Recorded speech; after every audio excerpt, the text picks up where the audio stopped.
Go. All right. So today we're going to be going over the work energy theorem lab, which is pretty straightforward. It's going to be a pretty quick lab, but there are some complications with how to set it up.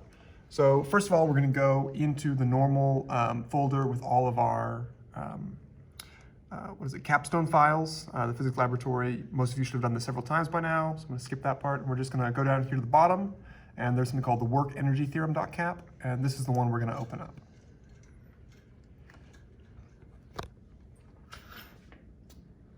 Now it'll take a minute to load and ask us if we want to install a newer version, and we do not.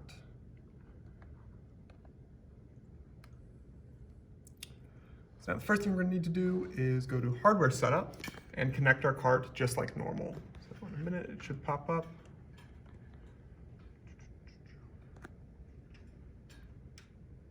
There we go. Smart cart red, and you'll need to make sure the number matches the cart you're using.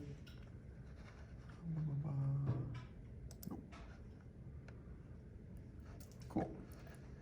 Now, over here on our graph and table, you see we've got these yellow triangles, which means that our graph is not ready to read data yet. So we're gonna have to click on each of these and then replace it with the one that works. So here it was on force channel P1.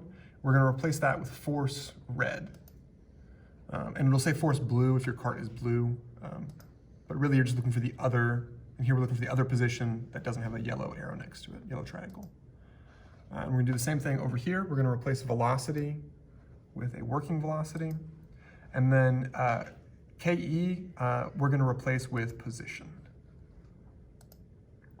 Okay, and then the other thing is that some of the carts will be calibrated incorrectly. So you'll wanna go over here to calibration, hit next on force, and then restore factory calibration down here. And then if your live value under old calibration is different than your live value under new calibration, you'll just go ahead and click finish, and that'll reset you to some correct numbers.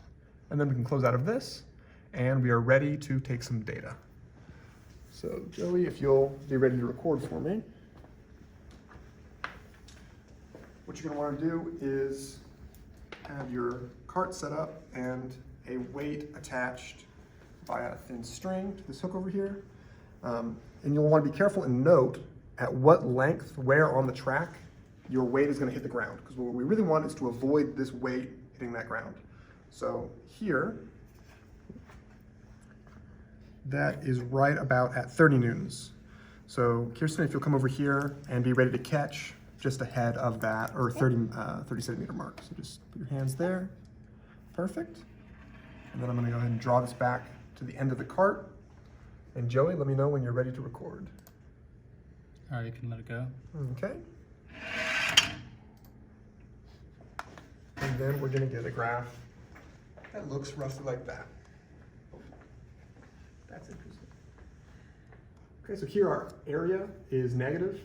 In that case, that just represents that the cart thinks it's moving backwards. It's not a big deal. You can ignore the negative in this case. And then we've got a sort of flat section here, and then over here we've got a little spike, which is just where we caught it. So we want to exclude this spike from our calculation. So what we're going to do is go up here to this toolbar up here, and there's a little, it looks like a yellow rectangle with 3 blue dots. We're going to click that, and it's going to give us this little highlighting menu. So we're going to move this around and stretch it until it highlights, let's see, all of our points except for this last one that's spiking. And then it's going to give us this area of this relatively constant section, which is what we're looking for. Now you can also see over on our table, it's highlighted all the positions that are highlighted on our graph.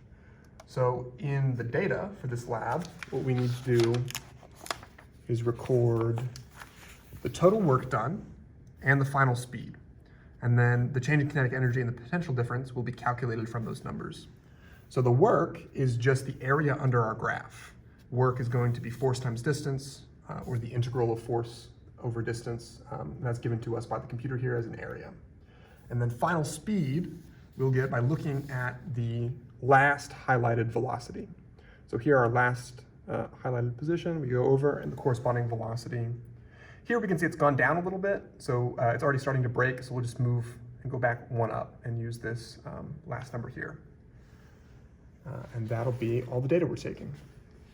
All right. And that should be it. Thank you very much.